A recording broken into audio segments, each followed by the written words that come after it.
আমার নবীর ইজ্জতের উপর কটাক্ষকারীর একটাই পরিচয়, নবীজির যে দুশমন তার একটাই পরিচয়, নবীজিকে যে গালি দেয় তার একটাই পরিচয়। তার কোনো ধর্ম পরিচয় নাই, তার কোনো রাজনৈতিক পরিচয় নাই, তার কোনো গোষ্ঠীর পরিচয় নাই, তার কোনো বর্ণের পরিচয় নাই, তার কোনো ভাষার পরিচয় নাই। আল্লাহর পয়গম্বরের 250 কোটি উম্মতের কাছে তার একটাই পরিচয়, সে গুস্তাখে রাসূল, সে নবীর বিদ্রোহী, নবীর উপর আক্রমণকারী, সে নবীর দুশমন, সে মানবতার দুশমন। তার একটাই শাস্তি, মৃত্যুদণ্ড কার্যকর করো। সব যেমন বন্ধ করবেন, আমার জমিনে ভবিষ্যতে আর কোনদিন কোন কুলাঙ্গার যেন আমার নবীর ইজ্জতের উপর কালিমা লেপন করবার দুঃসাহস না দেখায়, সেই ব্যবস্থা চূড়ান্ত করতে হবে। আমরা 2013 সাল থেকে বলে আসতেছি, আল্লামা আহমদ শফি বলেছেন, আল্লামা জুনায়েদ বাবুনগরী বলেছেন, আল্লামা নূর হোসেন কাসেমি বলেছেন, আমাদের বর্তমান আমির হেফাজত আল্লামা মুহিবুল্লাহ বাবুনগরী একই কথা বলছেন। আমার নবীর ইজ্জতের উপর কালিমা লেপনকারী, নবীজির উপর কটাক্ষকারী, নবীর ইজ্জতের উপর আক্রমণকারী কোন কুলাঙ্গারের জন্য মৃত্যুদণ্ডের আইন ছাড়া অন্য কোন আইন আমরা মানি না।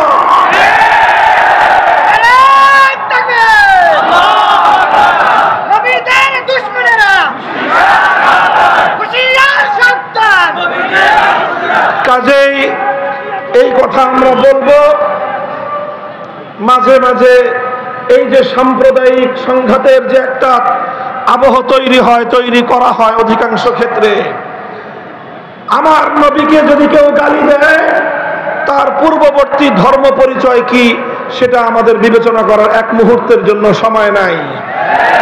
তার নাম যদি রাজীব হায়দার হয়, তার ব্যাপারে আমাদের যেই করণীয় হবে, তার নাম যদি কোনো ঘোষ হয়, তার ব্যাপারে আমাদের ফয়সালা বিন্দুমাত্র ভিন্ন কিছু হবে না। আমার নবীর ইজ্জতের উপর কটাক্ষকারীর একটাই পরিচয়, নবীজির যে দুশমন তার একটাই পরিচয়, নবীজিকে যে গালি দেয় তার একটাই পরিচয়। তার কোনো ধর্ম পরিচয় নাই, তার কোনো রাজনৈতিক পরিচয় নাই, তার কোনো গোষ্ঠীর পরিচয় নাই, তার কোনো বর্ণের পরিচয় নাই, তার কোনো ভাষার পরিচয় নাই। আল্লাহর পয়গম্বরের 250 কোটি উম্মতের কাছে তার একটাই পরিচয়, সে গুস্তাখে রাসূল, সে নবীর বিদ্রোহী, নবীর উপর আক্রমণকারী, সে নবীর দুশমন, সে মানবতার দুশমন। তার একটাই শাস্তি, মৃত্যুদণ্ড কার্যকর করো।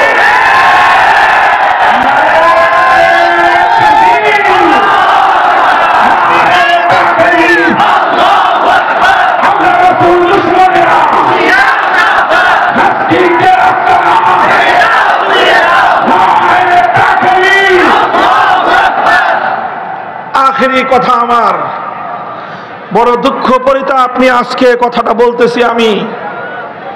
আমাদের উলামায়ে উম্মতকে, আমাদের হেফাজতে ইসলামকে, বাংলাদেশের ইসলামের যে মূল ধারা, এই মূল ধারাকে বিচলিত করার জন্য, বিভক্ত করার জন্য, ঘায়েল করার জন্য এই ফ্যাসিবাদী সরকার যেই ষড়যন্ত্রগুলো করেছে, প্রত্যেকটা ষড়যন্ত্রের স্বরূপ উন্মোচন করে বিচার করতে হবে। এই সরকার আল্লামা আহমদ শফিকে হত্যা করেছে। কেন করেছে? আল্লামা আহমদ শফি রহমতুল্লাহ আলাইহিকে সুকৌশলে হত্যা করে আল্লামা জুনায়েদ বাবুনগরী সহ তার অনুসারীদেরকে ঘায়েল করার জন্য ফাঁদ পেতেছে। কাজেই প্রথম আল্লামা আহমদ শফির হত্যাকাণ্ডের সঠিক তদন্ত হতে হবে। যারা আল্লামা আহমদ শফির পক্ষ হয়ে আল্লামা জুনায়েদ বাবুনগরী সহ আমাদের বিরুদ্ধে এই অপবিত্র কর্মকাণ্ডের সম্পৃক্ততা করার চেষ্টা করেছিল, তাদেরকে রিমান্ডে নিয়ে জিজ্ঞাসাবাদ করতে হবে সরকার কেন তাদেরকে দিয়ে এই কাজ করিয়েছিল। প্রথম কথা, আল্লামা আহমদ শফিকে শেখ হাসিনার নির্দেশে তার গোয়েন্দা সংস্থার লোকেরা সুকৌশলে হত্যা করেছে। তদন্তপূর্বক এই তথ্যের প্রমাণ জাতির সামনে হাজির করতে হবে। 2 নম্বর, দ্বিতীয়, আল্লামা আহমদ শফির ইন্তেকালের পর শেখ হাসিনা এবং তার গোপন পরামর্শদাতারা -3 ফর্মুলার উপর চলেছিল। কয় -3 করতে চেয়েছিল। প্রথম মাইনাসের তালিকায় ছিলেন নূর হোসেন কাসেমী রাহিমাহুল্লাহ, দ্বিতীয় মাইনাসের তালিকায় ছিলেন আল্লামা জুনায়েদ বাবুনগরী রাহিমাহুল্লাহ, আর তৃতীয় মাইনাসের তালিকায় ছিলাম আমি অধম মামুনুল হক। তারা আল্লামা নূর হোসেন কাসেমীকে ষড়যন্ত্রমূলক ভাবে হাসপাতালে গিয়ে গোয়েন্দা সংস্থার লোকেরা হাসপাতালকে ব্ল্যাকমেইল করে, কবজা করে, নিয়ন্ত্রণ করে, কোন প্রাণঘাতী ঔষধ প্রয়োগ করে নূর হোসেন কাসেমীকে তারা হত্যা করেছে। সেই হত্যাকাণ্ডের সঠিক তদন্ত এবং বিচার করতে হবে। এরপরে তারা আল্লামা জুনায়েদ বাবুনগরীর বিরুদ্ধেও একই কৌশল গ্রহণ করেছে এবং আল্লামা জুনায়েদ বাবুনগরীকেও তারা হত্যা করেছে। এই 3 হত্যাকাণ্ডের যথাযথ তদন্ত এবং তার জন্য দায়ীদেরকে জাতির সামনে চিহ্নিত করে মুখ সম্মোচন করে বিচার করতে হবে। আর এরপরে আমাকে একটা করুণা করেছে যে ওর বয়স কম, বেঁচে থাকুক কিছুদিন। আমাদের 3 মুরব্বীরে মারছে, আল্লাহ জানে ওদের মধ্যে কেউ হয়তো আমার প্রতি তার একটু দয়া হয়েছে যে ও বেঁচে থাকুক, কিন্তু এমন ভাবে বেঁচে থাকুক যেন এদেশের মানুষের কাছেও মুখ দেখাতে না পারে। আমাকে জনগণ থেকে বিচ্ছিন্ন করার পায় তারা চালিয়েছিল। আমি পরিষ্কার ভাষায় বলি, 2021 সালে 3রা এপ্রিলের পর আমার বিরুদ্ধে যারা যারা কথা বলেছে, যেই রূপেই বলে থাকুক, যেই আকৃতিতেই বলে থাকুক, তারা সব উপরোক্ত 3 হত্যাকাণ্ড সহ আমার বিরুদ্ধে ষড়যন্ত্রের সঙ্গে জড়িত ছিল। ব্যাপারটাকে কেউ আমার ব্যক্তিগত বিষয় হিসেবে বিবেচনা করবেন না। আমি ছিলাম 3 জনের একজন, আহাদুস সালাসা। আমি ছিলাম 3 জনের একজন। আমার 2 পূর্বসূরীকে হত্যা করেছে, আমার আল্লামা আহমদ শফীকে তারা হত্যা করে আমি যেন এদেশের ধর্মপ্রাণ মুসলমানদেরকে নিয়ে এই ষড়যন্ত্রের বিরুদ্ধে রুখে দাঁড়াতে না পারি, এজন্য আমার বিরুদ্ধে এমন ষড়যন্ত্রের বীজ তারা বুনেছিল, এমন ষড়যন্ত্রের চাল তারা বিছিয়েছিল যেন ভবিষ্যতে আর কোনোদিন কেউ মামুনুল হক হওয়ার স্বপ্ন না দেখে। মুহতারাম হাজিরিন, আমার কথা আর বেশি কিছু নয়। এই 4টা ঘটনা একই সূত্রে গাঁথা। আলেম সমাজকে বলবো, সরল হওয়া ভালো, এত সরল হওয়া ভালো না। আলেমদেরকে বলবো, সরল হওয়া ভালো, এত সরল হওয়া ভালো না। যারা সেদিন আল্লামা আহমদ শফীকে হত্যা করে তার হত্যাকাণ্ডের দায় তার জীবনের প্রধান সহকর্মী আল্লামা জুনায়েদ বাবুনগরী সহ উলামায়ে ইসলামের উপর, হেফাজতে ইসলামের নেতৃবৃন্দের উপর চাপিয়ে দেওয়ার চেষ্টা করেছিল, তারা বাংলাদেশ থেকে ইসলামের শেকড় সহ উপড়ে ফেলবার পায় তারা করেছিল।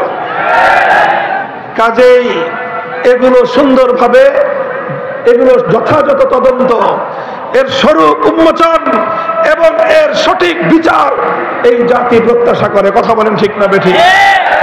ইনশাআল্লাহ আমরা ঐক্যবদ্ধ আছি। আমাদের সভাপতি সাহেব আমার জন্য মন্ত্রিত্বের কথা বলেছেন।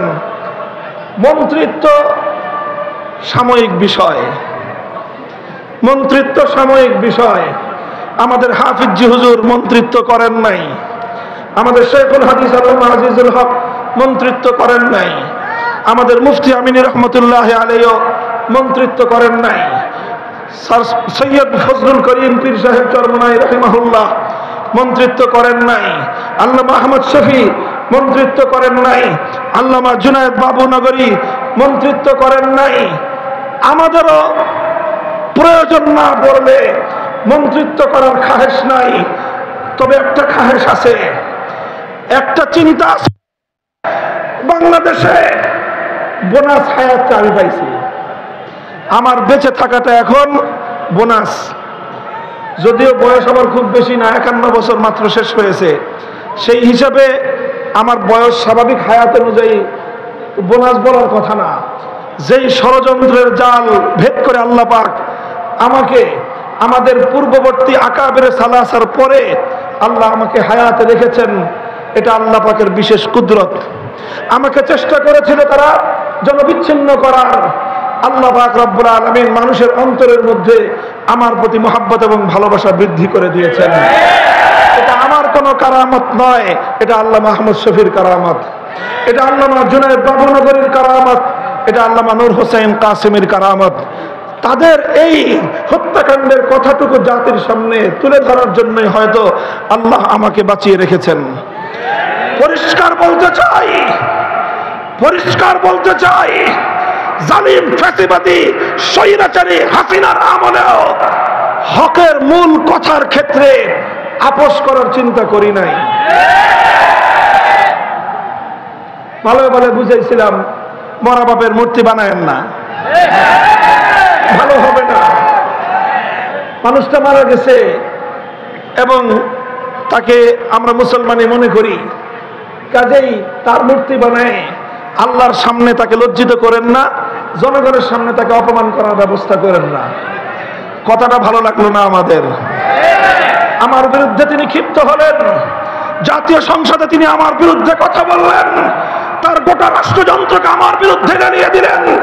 ডিজিএফআই, এনএসআই সহ প্রত্যেকটা গোয়েন্দা সংস্থা যাদের কাজ ছিল রাষ্ট্রের নিরাপত্তা নিশ্চিত করা, সব কাজ বাদ দিয়ে তারা আমাদের আলেম সমাজকে জাতির সামনে হেয় প্রতিপন্ন করার জন্য তারা মাঠে নামলো।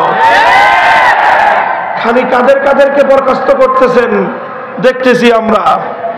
আমাদের ওই নাটকের সময় কারা কারা ছিল অনেকের চেহারা আমার মনে আছে। কারা কারা আদালতে আমাকে উঠানোর সময় আমার আইনজীবীকে পর্যন্ত হুমকি দিয়ে আদালতের কাঠগড়ে আসতে দেন নাই, চেহারাগুলো আমার মনে আছে। আদালতে থাকবে বিচারক আর আইনজীবীরা। আমাকে আদালতে উঠানোর সময় সশস্ত্র বাহিনীর সদস্য সেখানে উপস্থিত কেন ছিল প্রশ্নটা আজকে করলাম না, প্রয়োজন হলে ভবিষ্যতে করব।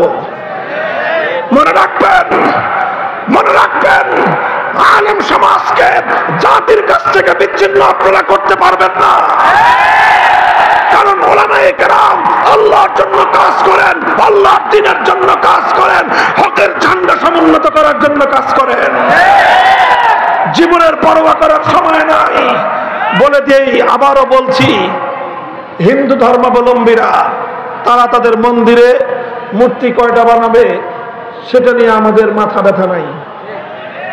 হ্যাঁ, একটা আফসোস আছে যে তারা সঠিক ধর্ম পেল না, ইসলাম ধর্ম গ্রহণ না করে জাহান্নামের পথে তারা চলতেছে, মনে ব্যথা আছে। কিন্তু তাদের মূর্তি নিয়ে আমাদের মাথা ব্যথা নাই। কিন্তু মুসলমানদের কোন জাতীয় স্থাপনায় রাষ্ট্রীয় সম্পদ ব্যয় করে মূর্তি বানাবেন, আমরা মুখে আঙুল দিয়ে চুষবো। ফ্যাসিস্ট হাসিনার আমলেও হয় নাই, ভবিষ্যতেও হবে না।